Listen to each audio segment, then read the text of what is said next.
cette conférence intitulée « Éco-conception, soyons facilitateurs des solutions de transition ». Je vous présente tout de suite nos intervenants. Christophe Morin, vous êtes expert en packaging, en partant de gauche et en allant jusqu'à droite en regardant la scène. Nicolas Sala, vous dirigez Inelia. Je vais vous présenter un peu plus longtemps après. Et Thierry Varlet, directeur général d'innovation 360 degrés. Alors, l'éco-conception de l'emballage, c'est devenu un passage évidemment obligé. Ça fait même bien longtemps qu'on en parle en réalité. Mais attention, celle-ci requiert évidemment des compétences et surtout une méthodologie éprouvée. Il ne faut pas faire n'importe quoi puisque, par exemple, si on va chercher du biosourcé à l'autre bout de la planète, on n'a pas forcément fait de l'éco-conception. Voilà. Donc, on parle de transfert notamment d'impacts environnementaux. Et nos trois experts, nos trois intervenants vont bien sûr nous éclairer sur ce chemin vertueux de l'éco-conception. Alors messieurs, je me rapproche de vous et je prends place avec vous. On va commencer avec vous, Nicolas Sala. Je vais vous poser la question à tous les trois. Comment est-ce que vous définissez tout d'abord l'éco-conception? Alors pour vous présenter plus concrètement, Nicolas Sala, vous avez créé Inelia. Les micros fonctionnent, ne vous inquiétez pas, ils ont été réglés pour vous spécialement. Il y a une vingtaine d'années, donc, création d'Inelia. Vous avez une longue expertise de consultant qui vous a mené à travailler avec Essilor, Sanofi, Schneider Electric. Vous possédez une expertise donc internationale sur le packaging, mais avec un fil conducteur qui est justement l'éco-conception. Voilà. Qu'est-ce que l'éco-conception pour vous? Alors en quelques mots, ça va être dur de résumer l'éco-conception. Alors c'est d'abord vous pouvez prendre votre temps. Alors ça va être dur de résumer l'éco-conception en quelques mots, mais sans monopoliser la parole, c'est d'abord du bon sens paysan, beaucoup de bon sens paysan, un peu de méthodologie, et puis vraiment essayer d'aller au but vis-à-vis des objectifs et passer par ce qu'on appelle des études fonctionnelles, l'étude de la fonctionnalité. On connaît bien l'étude de la fonctionnalité dans les vieux préceptes de design, ou du design au sens technique du terme, la conception, et puis on peut faire de l'éco-conception avec des critères fonctionnels, dont le côté environnemental, recyclage et compagnie, donc toutes les valeurs qu'on peut donner à l'éco-conception. Et donc avec Inelia, l'équipe Inelia, on essaye d'accompagner nos clients et prospects sur la démarche et puis d'apporter les solutions en fonction des objectifs qu'on aura définis ensemble. Alors on va rentrer bien sûr un peu plus dans les détails. Christophe Morin, expert en packaging. Vous êtes alors ingénieur emballage de formation et vous êtes à la tête de la société Packagil que vous avez créée en 2015. Vous accompagnez l'éco-conception des metteurs en marché ou des enseignes. Vous faites aussi de la recherche appliquée, et notamment pour améliorer la recyclabilité des emballages. Et vous menez, il faut le dire, des travaux avec Citeo, des travaux importants. Par exemple. Voilà. Quelle est votre vision sur l'éco-conception? Vaste question. Je pourrais peut-être ajouter au propos de Nicolas que... On va ajouter au bon sens paysan un peu de méthodologie aussi. L'éco-conception, c'est d'abord la prise en compte de l'impact environnemental dans la conception des produits. C'est-à-dire, dès le départ, on pose ces critères-là. Voilà. L'idée, c'est d'essayer de mesurer un petit peu les choses pour essayer d'identifier de là où on part et d'essayer d'aller vers quelque chose, une solution technique qui répond forcément à un cahier des charges, qui répond à des fonctions attendues qui sont exigeantes, vers une solution beaucoup plus respectueuse de l'environnement, et j'espère, oui, je dis beaucoup plus, parce qu'on a des attentes fortes, le marché a des attentes fortes à ce sujet. Et le consommateur a des attentes fortes. Thierry Varlet, directeur général d'Innovon 360 degrés. Alors, de votre côté, vous avez un profil d'expertise packaging. Vous avez passé 15 ans dans la plasturgie, 20 ans d'accompagnement des dirigeants sur toutes les approches PAC. Vous êtes président aujourd'hui de PAC en transition, qui est une démarche originale qui vise à mettre toutes les parties prenantes autour d'une table pour réfléchir ensemble. Voilà. C'est-à-dire que dans l'éco-conception, on a une approche systémique. Oui, mes deux amis ont commencé à en parler. Je ne vais pas douter et remettre en cause ce qui a été dit, donc je vais essayer de le compléter parce que la véritable stratégie aujourd'hui de l'éco-conception, qui est, je le rappelle, un mot qui existe depuis plus de 30 ans, on parlait au départ d'économie et d'écologie conception. C'est important de s'en souvenir parce que les métiers de l'emballage c'est le premier métier à avoir appliqué cette approche-là. Aujourd'hui, on veut faire de l'éco-conception surtout, mais l'emballage a été vraiment l'initiateur de l'approche.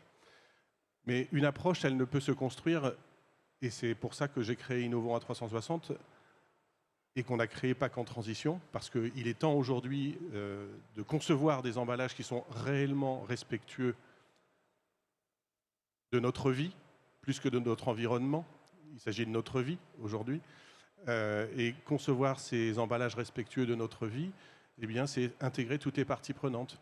Et l'intelligence collective est l'outil, à notre sens, qui nous permet d'intégrer toutes ces parties prenantes, que ce soit le fabricant d'emballage, l'utilisateur d'emballage, qu'on appelle le metteur en marché, quand on veut être un peu spécialiste du pack, mais aussi les collectivités qui sont aujourd'hui en charge du traitement des déchets, les professionnels du déchet. Et puis, auprès des consommateurs, pour nous, c'est important, chez PAC en Transition, de mettre aussi autour de la table ces générations qui sont celles qui vont pâtir de tout ce que nous avons fait depuis 50 ans. Enfin, pour moi, en tout cas, 50 ans. Mes jeunes amis, ça ne fait pas 50 ans. Mais... Et que cette intelligence collective, elle doit être mise au profit des projets pour que, ensemble, nous construisions l'emballage du futur. Et ça passe par une démarche systémique d'éco-conception. Est-ce que cette démarche systémique est souvent mise en œuvre ou encore beaucoup trop peu? Si on met ça en place aujourd'hui, c'est que, non.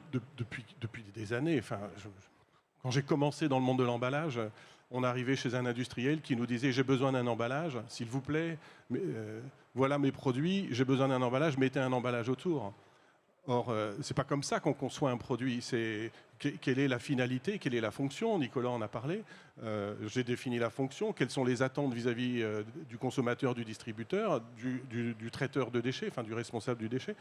Donc, effectivement, non, ça s'est pas fait comme ça. On a souvent dit l'emballage c'est la dernière roue du carrosse quand on conçoit un produit. C'est tout ça qu'il faut éviter aujourd'hui. Christophe Morin, est-ce qu'on peut prendre un exemple ou bien, enfin, il y a plutôt une phrase qui résonne dans ma tête, c'est hier, on a eu une conférence avec la grande distribution. Et on se posait la question, est-ce que la grande distribution et les marques sont partenaires, travaillent main dans la main, etc. Bon. Et le patron de Carrefour, qui n'était pas là hier, c'était son responsable RSE, qui s'appelle Bertrand Swiderski. Mais la stratégie 2026 de Carrefour, annoncée par son patron et reprise hier par M. Swiderski, c'était de dire nos 100 plus grands fournisseurs vont devoir définir une stratégie 1,5 degré, c'est-à-dire donc baisser les émissions carbone de manière considérable dans leur portefeuille de produits et d'emballage, faute de quoi on va les déréférencer. Ce n'est pas une approche systémique. C'est pas vraiment ça l'amour. Hein. Oui, mais la grande distribution n'a pas vocation à aimer tout le monde. Hein, voilà. C'est-à-dire, l'idée, c'est de faire bouger... Je pensais qu'ils étaient là pour accompagner le bien consommé du citoyen, voilà. Mais peut-être que je ne les ai pas bien compris. Alors. Si, mais en réalité, c'est ce qu'il a défendu, Bertrand Swiderski, c'est de dire on force quelque part les plus gros fournisseurs à nous trouver les solutions parce qu'on est puissant, en quelque sorte. Excusez-moi si je ne veux pas... Trop mal interpréter les propos, ça peut être un terrain glissant. Mais qu'en pensez-vous? C'est-à-dire, comment est-ce que vous considérez l'approche d'une éco-conception par rapport à ce type de propos qui viennent quand même de la grande distribution, quoi? C'est-à-dire, c'est des très puissants acteurs sur le marché. Nicolas Sala. Alors, moi, je vais substituer le mot systémique dans ce cas précis de ce monsieur à une démarche schizophrénique. Ah oui, alors là, attention, hein, c'est une maladie, la schizophrénie. Des sujets, on en a plein, on ne va pas rentrer dans la polémique, mais il y a un moment, il faut passer aux actes et faire des petits pas. On ne peut pas dire on va passer du tout au rien ou du rien au tout du jour au lendemain. Vous qui accompagnez des grands groupes, est-ce qu'aujourd'hui vous arrivez réellement à les sensibiliser à l'éco-conception? Est-ce que vraiment c'est possible? Oui, c'est possible. Aujourd'hui, on a toutes les démarches. C'est vrai que ça fait depuis 2 ans. Il y a un grand virage et une grosse sensibilité. Et puis en plus, là, on peut parler de supply chain, même d'éco-conception. Il y a des normes qui arrivent. Mais il y a une vraie démarche, puisqu'il y a encore 5 ans, dans les cahiers des charges fonctionnels, alors qu'ils soient exprimés ou tacites, on avait, si on peut faire un peu d'éco-conception, ce serait bien. Aujourd'hui, ça fait partie des critères et qui remontent dans la priorité des cas des charges fonctionnels. Ou des briefs, on peut l'appeler comme on veut. Mais en gros, des objectifs qu'on peut déterminer vis-à-vis du marché, de l'émetteur sur le marché, nos clients, ou des distributeurs, parce qu'il y a des distributeurs qui raisonnent aussi, hein, ils ne sont pas tous schizophréniques. Mais aujourd'hui, notre devoir, c'est aussi d'abord de les bousculer un petit peu, de dire, attendez, on va utiliser une méthode dans le marketing qui s'appelle MAIA, Most Advanced Yet Accepted. C'est-à-dire, on va éviter de faire des gros sauts, et on va y mettre un peu de méthodologie, du bon sens paysan, et surtout faire des petits pas, mais qui permettent d'avancer. Et puis après, derrière, on peut rentrer dans le détail technique sur les méthodologies qu'on a avec notre équipe, mais ça, c'est un autre sujet. C'est d'abord l'intention qui compte. Et éviter des intentions comme celle-ci qui sont castratrices et qui amènent à pas grand-chose. Christophe Morin. J'ai pas, comment dire, encore travaillé avec Carrefour en ce sens. Par contre, je travaille avec les metteurs en marché et je vois effectivement l'incitation qu'il y a derrière pour aller vers des solutions toujours plus vertueuses.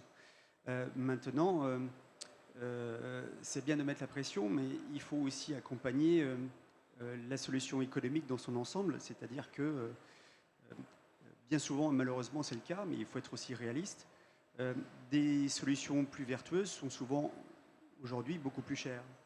Et s'il s'agit de dire il faut avancer et malheureusement sans accompagner l'évolution des coûts, en tout cas la prise en charge des coûts, ça peut poser un problème, ça pose déjà des problèmes et c'est la raison pour laquelle il y a beaucoup de résistance sur le marché actuellement. On est dans la recherche des équilibres en fait. C'est le principe même du développement durable. Oui.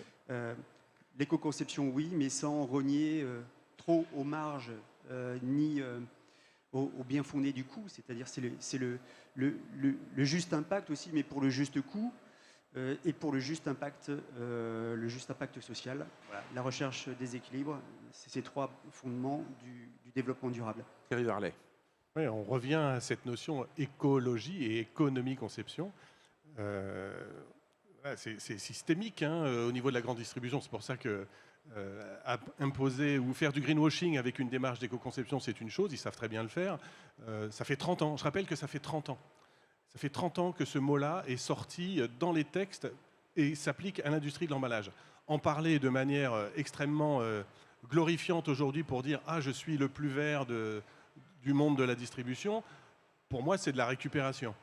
Et je rejoins Christophe, on aurait peut-être dû faciliter depuis toutes ces années-là un accès aux coûts moindres pour des emballages ou des systèmes couple emballage-produit qui respectent l'environnement et qui sont dans une vraie démarche d'éco-conception, peut-être en mettant, je ne sais pas moi, des systèmes de redevance moindres ou des systèmes de TVA moindres pour des emballages et des couples produits qui sont vraiment dans cette démarche-là. Ça peut être une idée intéressante, en effet, à suggérer au pouvoir public. Parce que ce sont eux qui, aujourd'hui, font les lois et qui font des lois un peu tricotées n'importe comment. Ce sont eux qui obligent, en tout cas. Oui. Voilà. On va essayer d'être très concret. Pouvez-vous nous donner des exemples d'éco-conception que vous avez aidé ou contribué à mettre en œuvre pour vos clients, pour vos metteurs en marché? On était avec Thierry Varlet. Alors, moi, depuis de nombreuses années, je travaille sur des produits, sur le sourcing des matières. C'était un peu le sens de la conférence précédente. Pour ceux qui sont restés, merci, parce qu'ils étaient très nombreux tout à l'heure, mais vous êtes encore nombreux maintenant. Donc, c'est agréable de se dire que même à cette heure-là, on a du monde. Pour moi, la priorité aujourd'hui est de travailler sur le sourcing des matériaux. Donc, il y a un projet sur lequel je suis très attaché, c'est d'avoir un sourcing plutôt à partir de coproduits de l'industrie, agroalimentaire en l'occurrence, et le développement de matériaux qui sont dans ce respect à la fois de nos sols, de notre air et de nos consommateurs. Donc il y a des matériaux qui sortent actuellement, j'en cite un qui s'appelle le Nautilium, qui pour moi est un matériau phare, et là j'ai vraiment le sentiment d'être dans une démarche d'éco-conception très globalisante. Avec des metteurs en marché intéressés? Forcément, ils sont très intéressés, sauf que le moment fatidique où on se met à leur parler de prix, ils se sauvent en courant.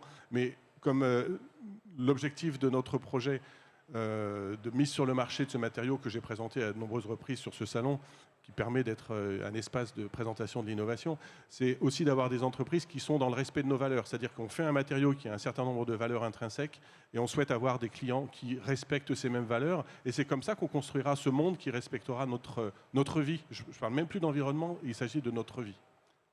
Nicolas Sala, exemple d'éco-conception remarquable.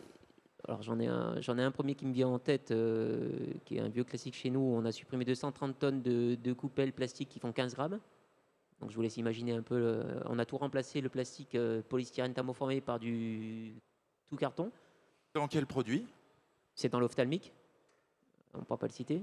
On ne citera pas la marque. Mais celui-ci, il est vieux et il a été lancé en 2006. C'est un bon exemple parce que c'est un projet qui a été lancé en 2008 et qui est toujours actuel. C'est-à-dire qu'on travaille en engineering simultané avec ce client-là. Et ça, c'est une démarche très classique. On a remplacé le plastique par du carton. Alors, c'est très compliqué, mais on l'a fait. Et puis un deuxième qui est un peu plus provocateur. où on a fait de l'éconoconception, et j'ai bien éconoconception, puisqu'on a travaillé pas sur un seul critère qui est l'éconoconception, mais on est parti d'un cahier des charges qui était un petit peu compliqué à gérer. On avait un objectif prix, on était le côté pragmatique sur leur côté industrialisation, et puis totalement en avant, il a fallu travailler la partie environnementale. Donc on a pris toutes ces fonctions-là, et le plus gros travail avec ce client-là, que je n'ai pas le droit de citer, mais c'est un très gros, international, et ce client-là, on l'a aidé à travailler d'abord sur ses cahiers des charges avec toutes les strates de l'entreprise, et ensuite on a travaillé on a été un peu provocateur, où on a supprimé 80% des volumes d'emballage, parce que c'était ça le premier critère. On n'a pas travaillé sur le monomatériau. Le premier exemple, on a travaillé sur le monomatériau, donc l'éconoconception matériaux. Et ensuite, là, sur cet exemple-là, on a travaillé sur la rationalisation pour se donner les moyens d'acheter un emballage plus cher. Et ensuite, on a pu déployer un emballage qui était plus cher, mais qui, au global, revenait moins cher. Puisqu'on en supprimait on rationalisait, on supprimait des références. Et enfin, on a utilisé un produit recyclable, 100% recyclable, du polyéthylène recyclable, 100% recyclable, dont la filière était prête. Par contre, on a supprimé 80% des volumes d'emballage. Donc le critère n'est pas du tout le même que dans le premier exemple, ce qui permet de signifier la notion de fonctionnalité par rapport aux objectifs qu'on va se mettre avec l'émetteur sur le marché, le client et le distributeur, s'il y a un distributeur. Ça, c'est un excellent exemple, et puis un instrument de réflexion aussi pour les metteurs en marché. Christophe Morin, un exemple d'éco-conception remarquable de votre côté. J'aurais plutôt envie de vous citer deux exemples, notamment des projets qui sont maintenant publics, parce que c'était des projets qui ont été cofinancés par Citeo. Pour le Sieur, on a travaillé sur des solutions de réduction des charges minérales opacifiantes sur les bouteilles d'huile pour optimiser la recyclabilité. Et au passage, on a essayé d'augmenter le taux de matière issue du recyclage, donc pour aller jusqu'à des bouteilles qui sont composées maintenant de 100% de plastique issu du recyclage, voilà, pour les bouteilles de PET. Donc premier exemple. Premier exemple. Puis un deuxième exemple, c'est le projet Charcupac, aussi cofinancé par Citeo. Pardon, vous mettez le micro sur le menton, on a du mal à vous entendre. Voilà. Le projet Charcupac, qui a été aussi cofinancé par Citeo, qui a consisté à la mise au point d'une barquette thermoformée en ligne, monomatériaux, operculés, avec des opercules de densité inférieure à 1. Voilà, tout en respectant les objectifs économiques et les objectifs industriels également. Alors voilà pour les exemples, on pourrait en citer certainement beaucoup plus. La notion de filière de recyclage devient-elle absolument capitale? J'imagine que oui, pour tout projet d'éco-conception, Thierry Varlet, on pense d'abord à la filière ou les filières de recyclage, évidemment. Alors, si vraiment on avait pensé d'abord à la filière de recyclage, on n'en serait pas là. Parce que le constat aujourd'hui, c'est un constat d'échec. Donc nous n'avons pas, jusqu'à présent, pensé aux filières de recyclage au moment où on concevait les emballages ou les produits. C'est la palissade peut-être, mais c'est important d'en avoir conscience.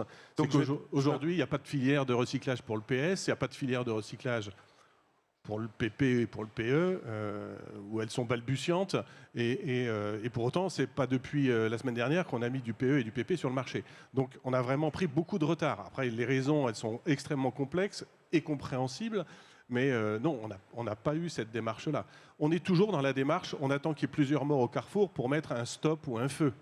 C'est ça le travail du législateur, je crois. C'est de lui dont vous parliez tout à l'heure. Et pour moi, on prend toujours le problème à l'envers. Donc, où on n'applique pas des solutions technologiques qui sont existantes aujourd'hui et utilisées dans d'autres pays sur notre territoire pour avoir une véritable efficacité du recyclage. Donc la vraie définition de l'éco-conception, finalement, c'est d'abord réfléchir aux matériaux, ensuite réfléchir à la filière de recyclage, et après, on voit ce qu'on fait. Oui, ça peut être vu comme ça. En tout cas, le metteur en marché, il va réfléchir à son produit, il va essayer de trouver un matériau d'emballage qui soit cohérent par rapport au règlement qui évolue tous les 15 jours. Et puis, il prend sa décision à un moment avec toute la complexité de la mise sur le marché. Et quand il sort son produit, il espère que le règlement n'a pas changé pour qu'il soit conforme à la réglementation. Et si tout va bien, il y a une potentielle filière de recyclage qui est en place pour pouvoir l'aider à payer un système de redevance qui soit le plus bas possible.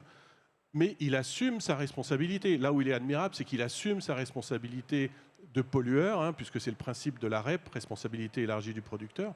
Il assume sa responsabilité. Le consommateur ne le sait pas, parce qu'il est toujours en train de dire l'industriel c'est le pollueur, sauf que l'industriel il fait son travail, il assume ses responsabilités et il fait avec ce qui est en place. J'ai encore été sollicité cet après-midi sur le salon pour un industriel qui voulait mettre en place sa propre filière de récupération de ses déchets parce qu'il trouve que c'est pas bien fait aujourd'hui. Mais c'est complexe. On est dans un pays qui multiplie les lois et règlements. Donc aujourd'hui, pour un industriel, c'est extrêmement complexe. Donc je pense qu'il faudrait de temps en temps aussi leur remettre un Oscar, puisque c'était la soirée des Oscars lundi, en disant ils font quand même le taf, ces chers industriels. Et c'est très difficile pour eux de faire ce job d'éco-conception dans cet univers extrêmement mouvant. Alors là, on est sur l'usage unique, mais on peut parler du réemploi. L'éco-conception, on imagine que les bénéfices du réemploi sont colossaux. Christophe Morin? Vous Tu voulais une paraissez question piège, plutôt, tu l'as. plutôt affirmatif. Est-ce que c'est un piège, ma question? Non. Non, parce que ça ouvre forcément un débat. À l'instant T, s'il faut transformer tous les produits à usage unique en emballage potentiellement réemployable, je pense qu'on va générer un impact environnemental colossal. On va multiplier par plus de 2,75 l'impact carbone immédiatement. Simplement, il faut s'inscrire dans le temps long et il faut mettre en place des solutions de collecte, des solutions de lavage, des solutions pour logistique, pour massifier le transport. Et l'ennemi public numéro 1 du réemploi, c'est le kilomètre parcouru. Oui, absolument. Alors, on en a parlé, effectivement. On a eu une conférence là-dessus, c'était hier. Est-ce que vous pouvez raisonnablement aujourd'hui conseiller à vos clients, metteurs en marché, d'aller vers le réemploi, ou est-ce que c'est encore trop tôt, ou pour certaines applications, c'est possible? Pardon, je réponds. J'ai envie de dire oui quand même. Il faut expérimenter. On est dans l'ère de l'expérimentation, Et oui. absolument. Et il faut tester pour pouvoir se forger sa propre opinion. Et puis, il faut rester aussi agile. C'est le principe même de tester et de gravir chaque marche technologique, de prendre des enseignements à chaque étape pour pouvoir toujours être dans l'amélioration continue. C'est ça que l'on attend de ce principe de test, tirer des enseignements et progresser au quotidien. C'est difficile de comparer, on parle d'analyse du cycle de vie, mais c'est difficile de comparer un matériau plastique qui a plus de 60 ans d'existence, qui a depuis des décennies a été optimisé et suroptimisé, et de le comparer par rapport à un emballage carton, par exemple, qui est tout jeune et qui a encore un potentiel d'optimisation qui est colossal. Voilà, donc aujourd'hui, parler d'analyse de cycle de vie en comparant ces deux solutions qui n'ont pas du tout le même niveau de maturité, c'est là où il faut être prudent. C'est la limite même de la CV. Et puis il faut avoir une espérance, une vision et un parti pris à un moment donné pour faire des choix et les assumer. Nicolas Sala, puis Thierry Varlet. Alors moi, j'ai amené un exemple. Je l'avais mis de côté parce qu'on en avait parlé. Tout simplement, par pitié, du bon sens paysan, il commence par la méthodologie. N'opposons pas. On va se mettre dans le cas, puisque le sujet, je vais prendre 2 minutes pour montrer un exemple très concret. N'opposons pas le jetable, recyclable et conçu intelligemment avec le réutilisable. Oui, tout à fait. Raisonnons par bon sens, et exactement comme on vient de le dire. Circuit court, circuit long. Le même besoin n'aura pas la même solution technique si on a un circuit court, circuit long. Donc de toute façon, une organisation, quelle que soit l'entreprise, PME ou grand groupe, il y a des circuits courts, des circuits longs. Pour le même produit, on n'aura pas les mêmes solutions. Un exemple très concret, je vais prêcher pour ma paroisse, puisque en tant que consultant, on a travaillé sur la logistique. Vous êtes exceptionnellement autorisé. La palette. Alors, je ne donnerai pas de nom, mais la palette. Alors, moi, j'ai été à l'époque pionnier, pas pionnier, mais dans les premiers contrats de location de palettes, et dire, voilà, on va réutiliser. Et en 2014, on crée une société suite à une optimisation logistique pour un très gros international. Et on a dit, mais c'est stupide, pourquoi prendre des palettes lourdes pour des grandes distances? Donc aujourd'hui, moi je suis patron d'une boîte, on a inventé des machines qui fabriquent sur place des palettes en carton. Et en fait, on dit aux clients, si vous faites circuit court, les ACV montrent que circuit court, il ne faut surtout pas utiliser ça. Il faut prendre une palette lourde, plastique, bois, qu'on va réutiliser. Mais surtout, inversement, dès qu'on va faire de la distance, n'utilisons pas du bois. Un camion de palettes de produits finis, 33 palettes dans un camion, c'est 1 tonne de poids mort. Aujourd'hui, au prix du carburant traduit en CO2, on revient sur le même argument. Donc, circuit court. Donc, alors là, vous montrez un cube. Pourquoi montrez-vous un cube? Oui, C'est pas pardon. une palette, ça.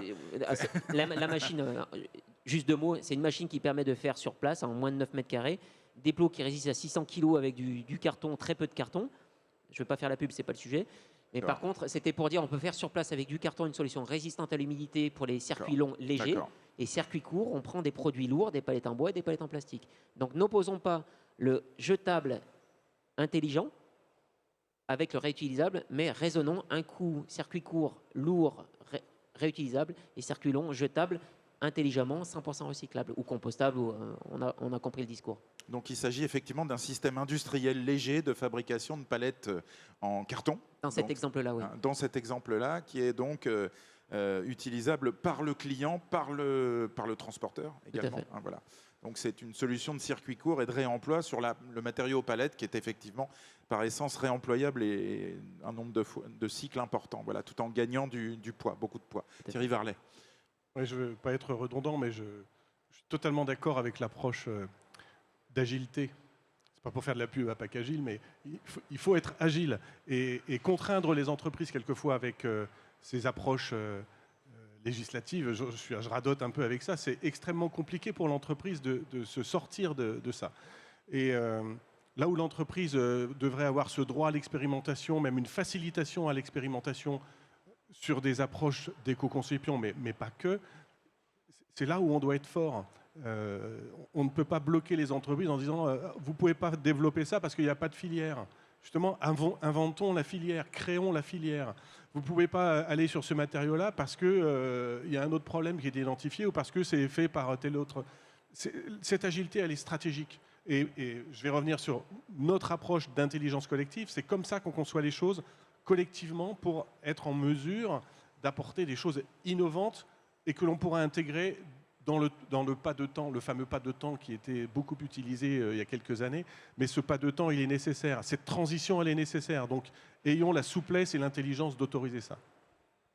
Comment est-ce qu'au final, on intègre également l'éco-conception dans les analyses de cycle de vie? On en a déjà parlé un petit peu. Ce que vous disiez, Christophe Morin, c'est que les analyses de cycle de vie ne résolvent pas toutes les questions, loin de là. C'est ça. Oui, parce que... En matière d'éco-conception, encore une fois. En matière d'éco-conception aussi, moi j'ai une approche pragmatique aussi de l'éco-conception. Et c'est pas parce que vous allez avoir la meilleure analyse de cycle de vie que vous allez être éco-conçu de A jusqu'à Z, absolument. Non, c'est pas ce que je veux dire. C'est que vous avez aussi des échéances réglementaires à respecter et que vous avez des dates coup près avec potentiellement des dates d'interdiction de matériaux s'ils ne bénéficient pas de filières de recyclage. Voilà, donc l'analyse de cycle de vie aussi, elle est à mettre en regard parallèle, des évolutions au regard des objectifs réglementaires que chacun doit à un moment donné respecter, et puis du service que l'emballage doit apporter. Voilà, parce que combien de fois j'ai dû voir des clients en disant ok, votre emballage il a été éco-conçu, mais ça ne fonctionne pas. Donc sur le papier, l'analyse de cycle de vie elle fonctionne très bien, mais d'un point de vue pratico-pratique, l'emballage n'apporte pas, tel qu'il est conçu, n'apporte pas les propriétés techniques, les propriétés barrières pour assurer une protection optimale tout au long de son cycle de vie. Et là, on passe à côté du sujet. Alors, comment est-ce qu'on peut conclure, Thierry Varlet? Je veux remettre une couche sur ce que Christophe a dit, qui est extrêmement juste. Finalement, tous les industriels qui fabriquent un matériau ont fait une analyse de cycle de vie de leur emballage fabriqué avec tel matériau. Et tous, c'est un peu comme l'école des fans, pour ceux qui se souviennent, tous ont gagné. Tous ont le meilleur résultat d'ACV. Or, l'emballage, il a une fonction, c'est de protéger le produit. L'impact environnemental que l'on attribue en général à l'emballage, en moyenne sur un produit, c'est 10% environ.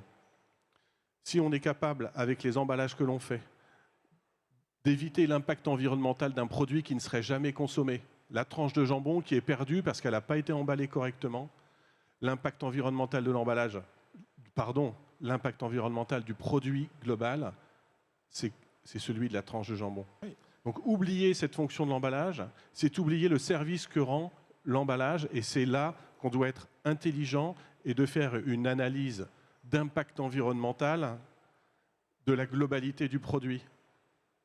Il y a suffisamment de personnes qui n'ont pas accès à la nourriture dans ces temps Oui, de crise pour qu'on soit vraiment en capacité de protéger le produit. Et pour ça, le seul outil qui fonctionne, c'est de mettre un emballage. Le gaspillage alimentaire, c'est un des très très grands sujets effectivement liés à l'emballage. Nicolas Sala, un mot de conclusion de votre côté. Je pense que dans ces approches-là, il faut être simple. Et je vais répéter encore le bon sens paysan. Après l'ACV, on peut lui faire dire tout et son contraire. Il suffit juste de définir les objectifs, qu'ils soient bons ou mauvais. Pour terminer, On ne peut pas se retrancher derrière l'ACV. surtout pas, surtout pas. En fait, il faut que ce soit mes équipes, je les harcèle quand on va chez nos clients et prospects en disant attendez, ça dépend de l'objectif qu'on nous fait, qu'on nous donne, ça dépend du plan d'action que l'on fait. Et enfin, juste, l'ACV, c'est un outil parmi d'autres, analyse fonctionnelle, le design, l'étude de l'usager. Et l'ACV, l'analyse du cycle de vie, c'est tout simplement un outil d'aide à la décision. Ce n'est pas lui qui doit vous dire, c'est dire, bon, voilà, j'ai plusieurs solutions, c'est comme un accord, on a plusieurs solutions, chaque cas va avoir sa solution, et pour le même besoin, dans un cas différent, on aura d'autres solutions. Et l'ACV va vous aider, qu'elle soit simplifiée ou très détaillée, déjà, elle ne dira pas la même chose. Elle va vous aider à décider. C'est un outil d'aide à la décision. Ce n'est pas elle qui va décider, ce n'est pas elle qui va vous donner la bonne solution. On aura bien compris qu'on ne doit pas confondre éco-conception et analyse de cycle de vie. Merci messieurs pour cette réflexion.